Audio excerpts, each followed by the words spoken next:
Hello everyone, Jake Norton here once again, and I'm back with a bit of Japan-related news, but news which directly affects basically all foreign people living or coming to Japan, and that is visa fees.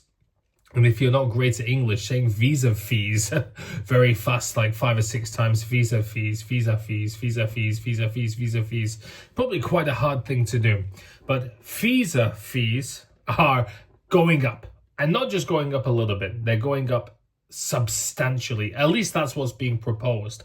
And I've got mixed feelings. So currently, I believe the visa renewal fee for just a regular visa is like 6,000 yen.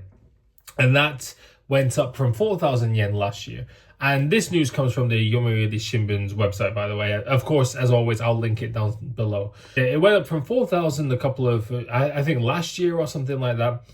So for me, actually, visa renewals are quite foggy because I became a permanent resident about 4 years ago, so I haven't had to think of it for a very long time. So yeah, whether your visa was 1 year, 3 years, 5 years, the cost was 6,000 yen. And getting a permanent residency visa, at least when I became a permanent resident, was 8,000. And then they increased that to 10,000. And I believe 10,000 is the current legal cap. And what they want to do is they want to remove that cap and raise prices to what they believe match European and US standards, which is a bit tricky because do they mean matching the price to US and European standards or relative to the cost of living? Because different places in Europe are cheap, different places in Europe are expensive. The US is a bit more expensive, but they make more money. So this is where it's going to hit quite hard. So I'll start with the permanent residency one first, which is proposed to go up to 100,000 yen. Now, I don't actually think this is too bad. You are going to get a visa which is going to allow you to live in Japan indefinitely as long as you're a good boy or girl. Now, compared to other countries, this is actually still quite cheap. And to say that this will allow you to live in Japan forever as long as, you follow the rules.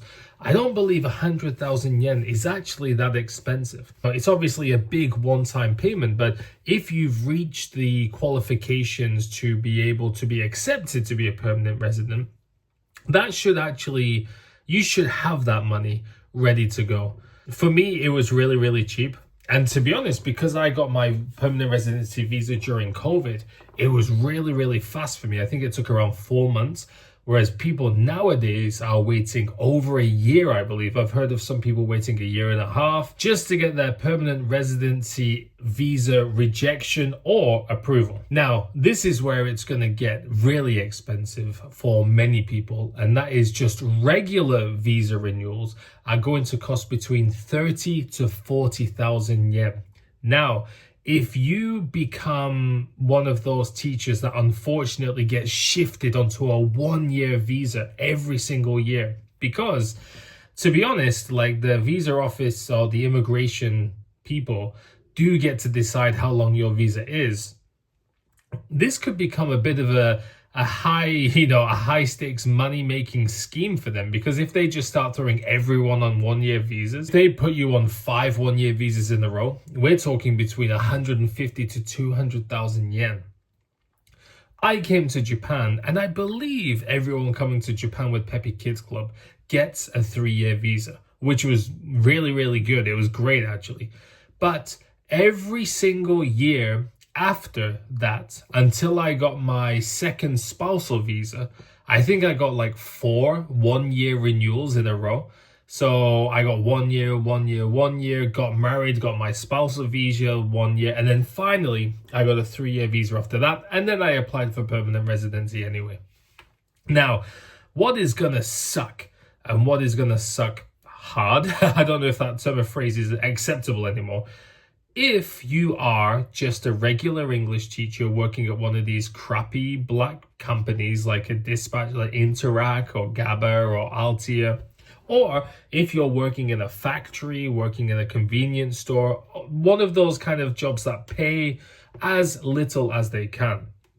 Imagine if you get 200,000 yen, 210,000 yen a month. Once your health insurance, your pension, taxes and all stuff of that taken out, you're probably left with maybe 150, 160 if you're lucky. If you total that up for a whole year, it works out to about 2 million yen-ish. That means this visa renewal will actually cost like 2% of your annual income, which the number 30 to 40,000 yen doesn't seem too big. When you put it as a percentage of your annual income, 2% does actually sound quite extreme when it's a yearly visa renewal. Now, I know that companies are not going to step up and pay it for you because they don't pay it even when it's 6,000 yen now. So they're not going to pay it for you when it's 30 to 40,000 yen. So all I can recommend is save a couple thousand yen a month and be ready for that visa renewal, because I know there's going to be some people who will say, oh my God, I've got to renew my visa, but I've got no money left.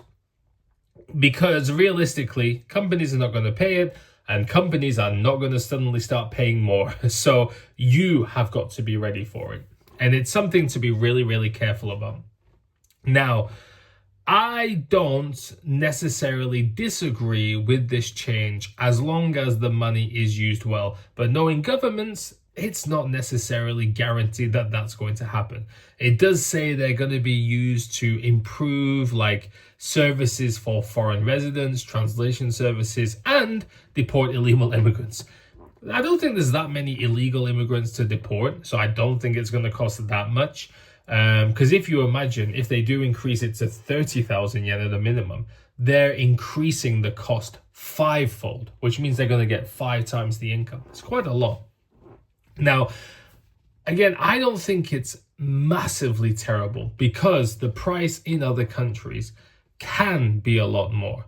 And I don't think it's necessarily fair to say, oh, well, England and the US pay more, so we should pay more too. But I will say that I am very lucky, and millions of others are very lucky over the years, that if you get married to a Japanese national, and maybe also marry a permanent resident or a long-term resident, you just get a visa to live in Japan. As long as you can prove your marriage is real, you can just get a visa to live here. You don't even have to have a job. You don't have to have any connection. You don't even have to have lived in Japan before that. As long as you marry a Japanese national or a permanent resident, you can get a visa to live in Japan.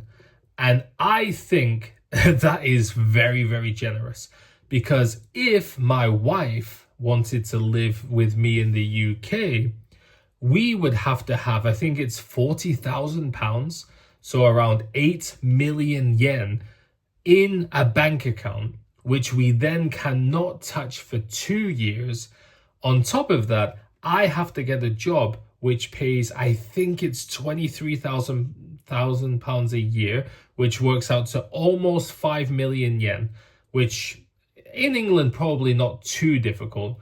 But the requirements just for me to get a spousal visa for my wife are so high that it makes it very difficult for us to even consider it. That and many other problems with the UK. So I feel very lucky that Japan is actually so generous.